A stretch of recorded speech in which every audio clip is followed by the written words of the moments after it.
A paz do Senhor, queridos, graças a Deus é uma satisfação estar com os amados e eu agradeço a Deus por isto. Queridos, hoje eu quero falar um pouquinho da primeira lição do terceiro trimestre que nós vamos estudar, vamos começar a estudar domingo. Domingo nós vamos estar estudando ali esta lição maravilhosa, os ataques contra a Igreja de Cristo. E a primeira lição tem o título: As sutilezas de Satanás contra a Igreja de Cristo. Vamos estar estudando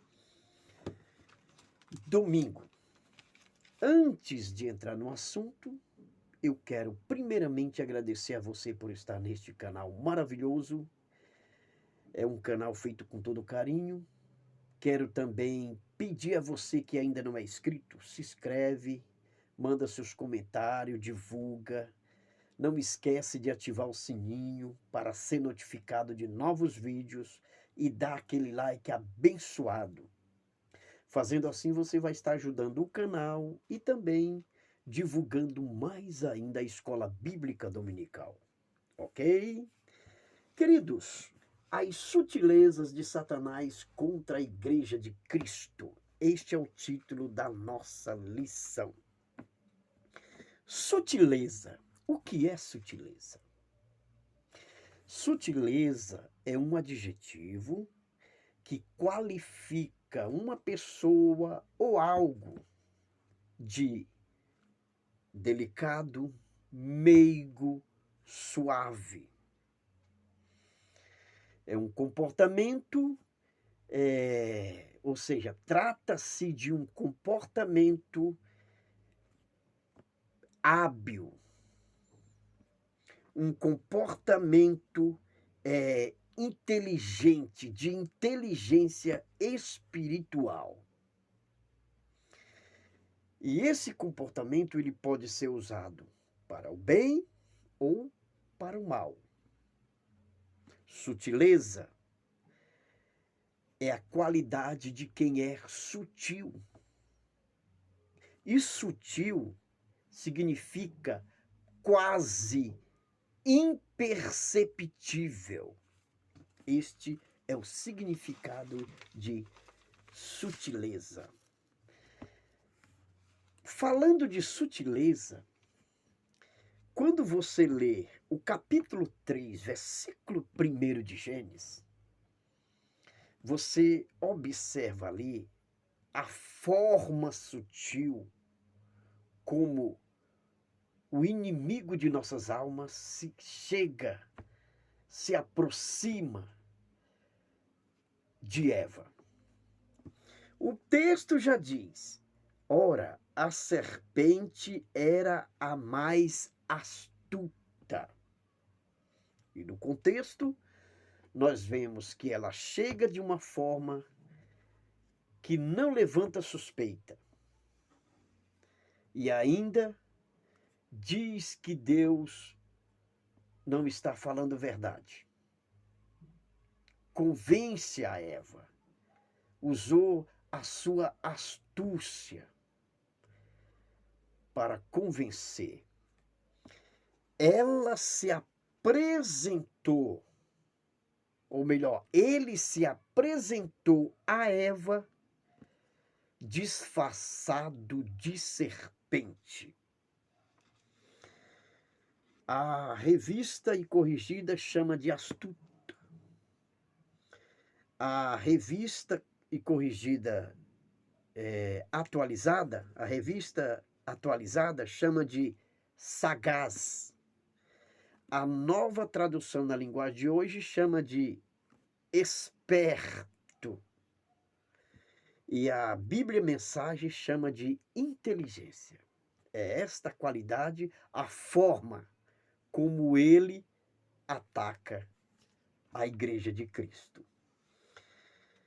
Bom, em Gênesis, no capítulo 3, versículo 1, é chamada de serpente.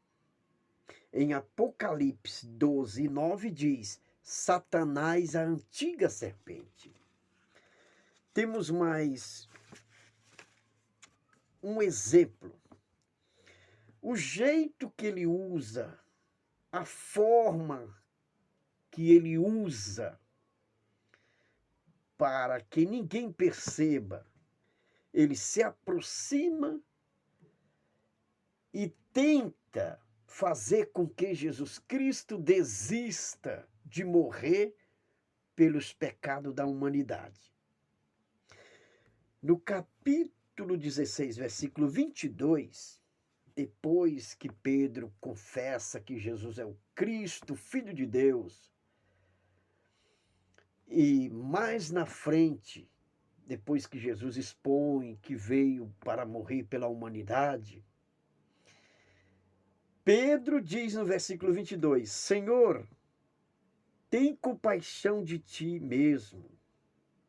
De modo nenhum te acontecerá isso. Tentando impedir o processo da salvação da humanidade. Foi influenciado pelo próprio Satanás, mas logo foi repreendido.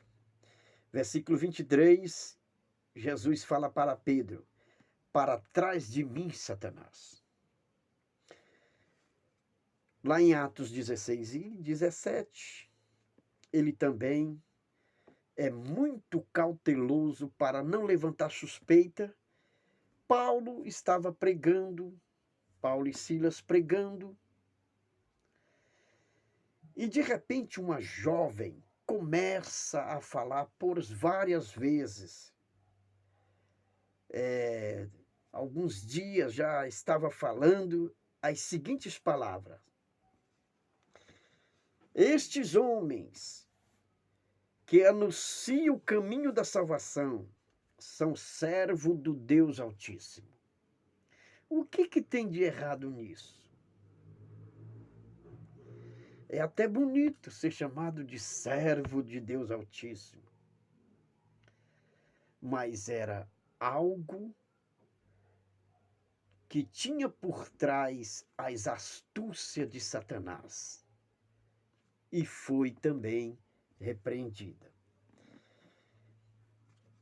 Veja, quando nós lemos 2 Coríntios, capítulo 11, versículo 14, nós vamos ver que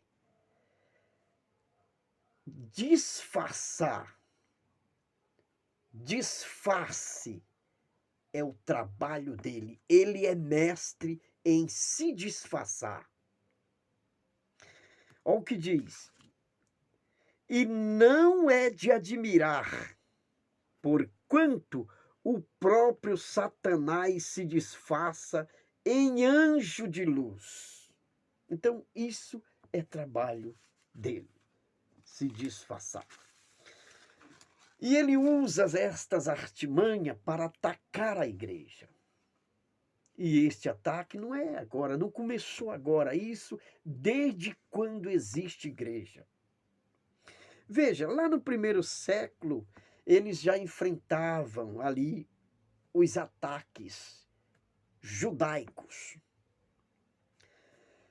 Depois nós vemos os ataques religiosos no período dos apóstolos e pós-apostólicos, ou seja, no período dos apóstolos e no período ali dos pais da igreja. Depois nós vemos esse ataque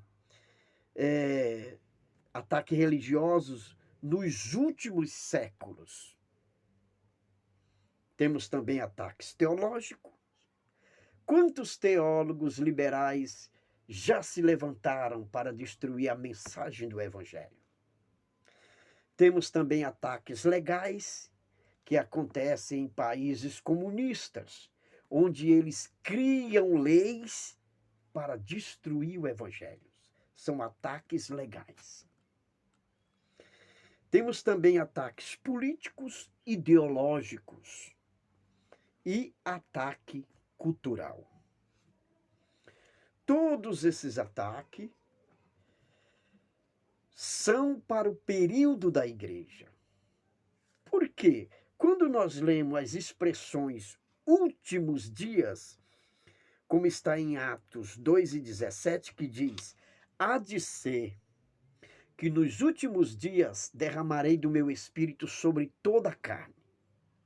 Últimos dias aí se refere ao período da igreja. Segundo Timóteo 3, do 1 a 7, ele vai dizer que nos últimos dias homens apostatarão da fé.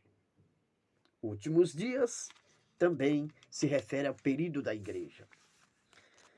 Quando você vai para 1 Timóteo 4 e 1, ele vai dizer que nos últimos dias o Espírito expressamente fala à igreja, também se referindo ao período da igreja.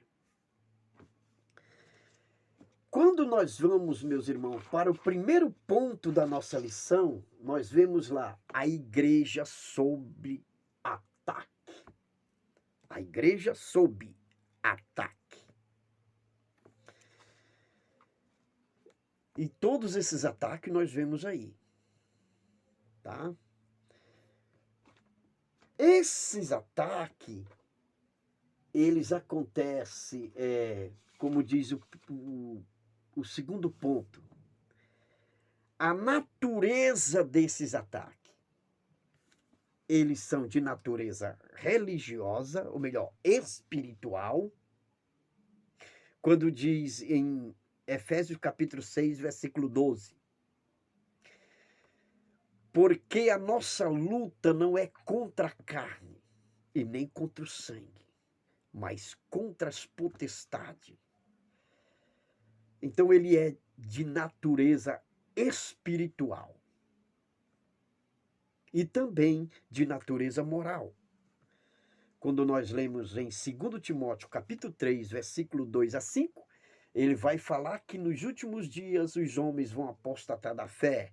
Então ali ele começa a mostrar a moral dos homens. Homens mau, irreconciliáveis.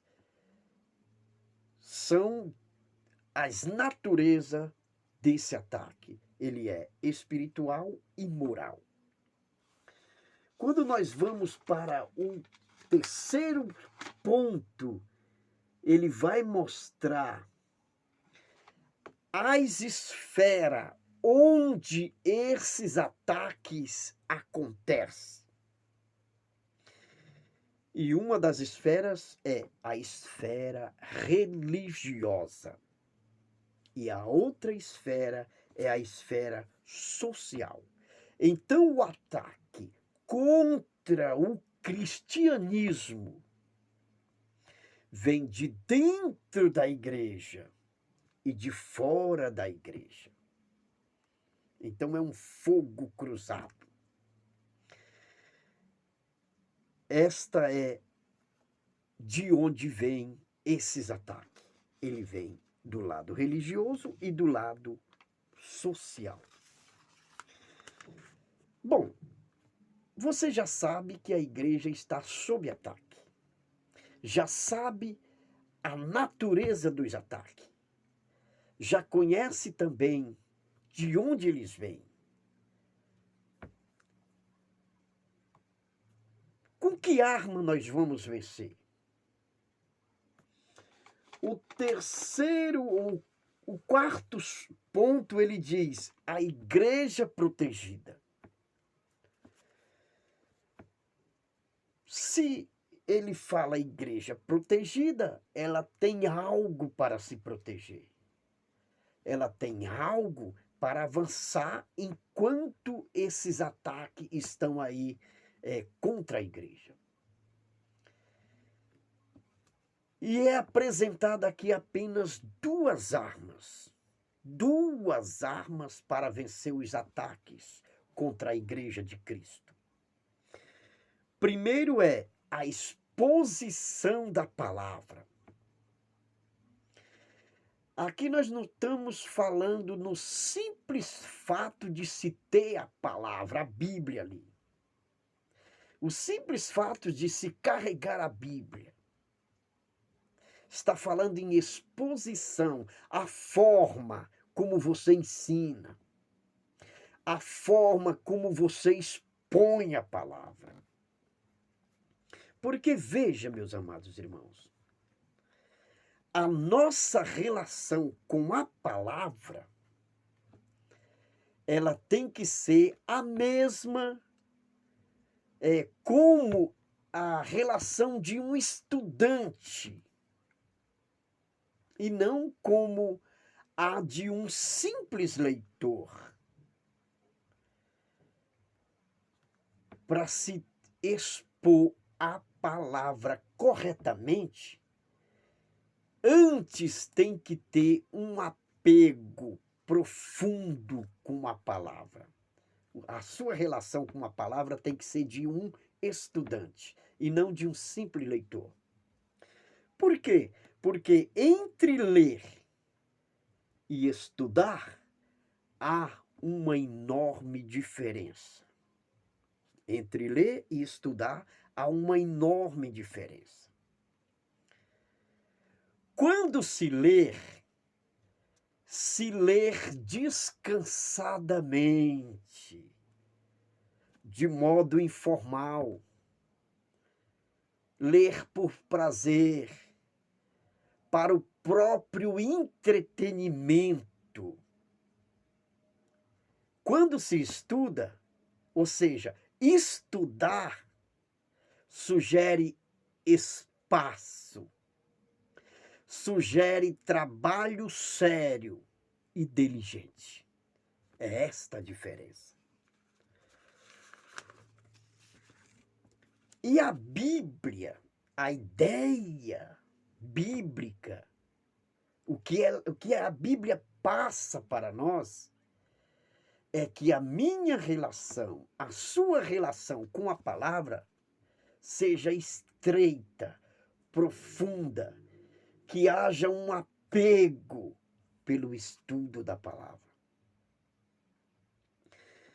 Veja, em Jeremias, capítulo 15, versículo 16, ele diz: achando-se as tuas palavras, logo as comi. Não é que ele comeu a Bíblia. Ele está dizendo que digeri-as, assimilei-as, tornei-as parte de mim. E o profeta Ezequiel, no capítulo 3, versículo 2, diz que achou o rolo, né, que recebeu aquele rolo, o livro antigo, e comeu.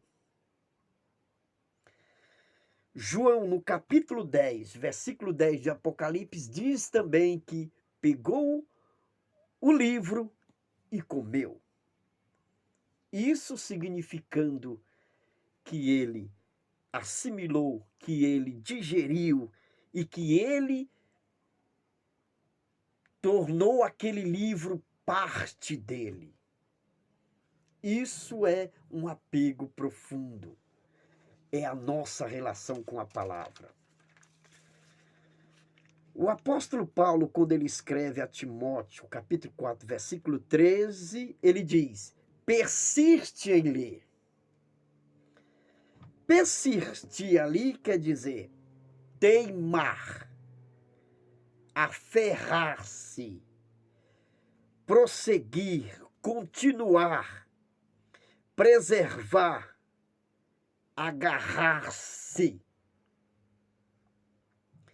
E em 2 Timóteo 2,15 ele diz: procura apresentar-te a Deus aprovado, com um obreiro que não tem de que se envergonhar, que maneja bem a palavra da verdade.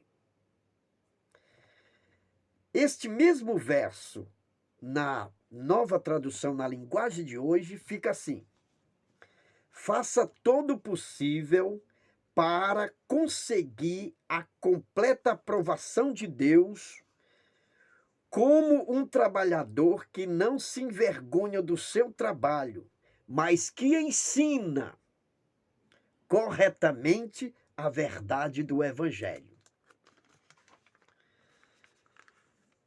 E Paulo, escrevendo aos Romanos, no capítulo 12, versículo 7, ele diz: se é ensinar, que haja dedicação ao ensino. Para se ter uma palavra, para se expor corretamente a palavra, tem que ter esta ligação com a palavra de Deus. Fazendo isso, você vai ter em mãos o que Jeremias falou no capítulo 23, versículo 29. Um martelo que esmiuça a pedra. Fazendo assim, você vai ter em mãos o que João 17,17 diz. Um agente santificador. Santifica-os na verdade, a tua palavra é a verdade.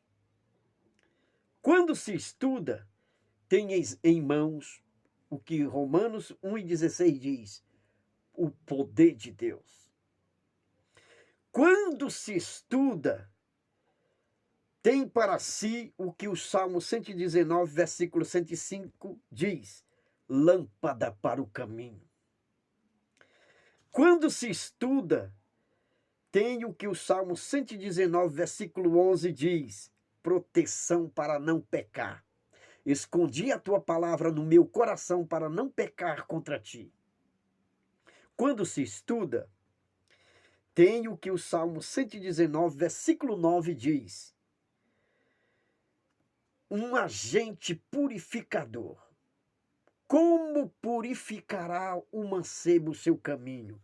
Observando segundo a tua palavra. Esta é uma arma. A outra arma é a oração.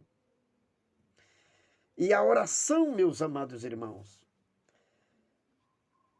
ela funciona como...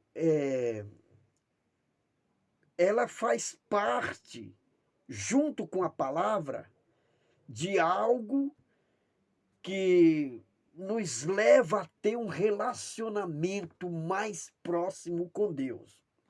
Veja, o significado da palavra monólogo quer dizer que monólogo é um texto ou um discurso feito para si próprio. Diálogo é uma conversação entre duas pessoas. Quando você estuda a palavra e ora, está acontecendo um diálogo. Quando você estuda, Deus fala com você. Quando você ora, você fala com Deus. Está aí montado o diálogo do cristão com Deus. Ok, queridos? E o resultado de um diálogo é o quê? É o conhecimento um do outro. Quando se tem esse diálogo com Deus, através do estudo da palavra e da oração, o resultado é o conhecimento que você vai tendo de Deus a cada dia. Que Deus abençoe os meus irmãos. Então guarde isso, para se fazer uma boa exposição da palavra, antes é necessário estudá-la. Estudando, você tem nas mãos a palavra e oração para combater os ataques contra a Igreja de Cristo. Que Deus abençoe, meus irmãos, e até domingo. Tenha uma boa aula.